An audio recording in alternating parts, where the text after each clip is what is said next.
Welcome back to all my clients worldwide. Today I'll be talking on the Taurus Lagna 2023, how it will go, right? So the countdown was, I said it will begin from yesterday. I did it for Yrs Lagna. Today I'm doing for Taurus. The rest I'll do it as the day passes by. So Taurus Lagna 2023, how it will happen, right? If you see the double transit of Jupiter and Saturn, right, and your sign in the Lagna chart starts with 2, right? You need to focus on that. So your 7th house and the 4th house are getting affected during the entire 2023.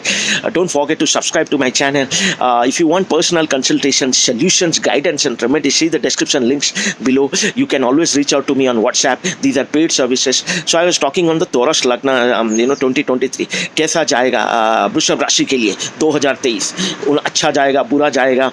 तो आपका 7th house activate हो रहा है. Your 7th house is getting activated. The business house, the partnership house, the marriage house, right? So anybody who are looking for marriage, they probably will get married within the month of April.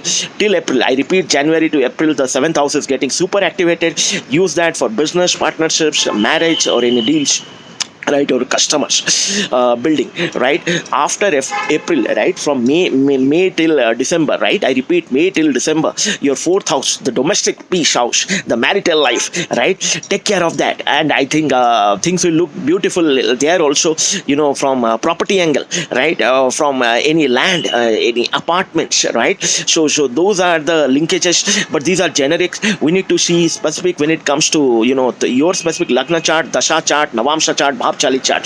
This is for the entire world. Now entire world will not become the president or the prime minister or the best businessman or the best sportsman, right? You need to be specific, and to get specific you can reach out to me on the description links and comments below. Have a nice day. Number 1 astrologer Vaastu Dr. Satya signing off.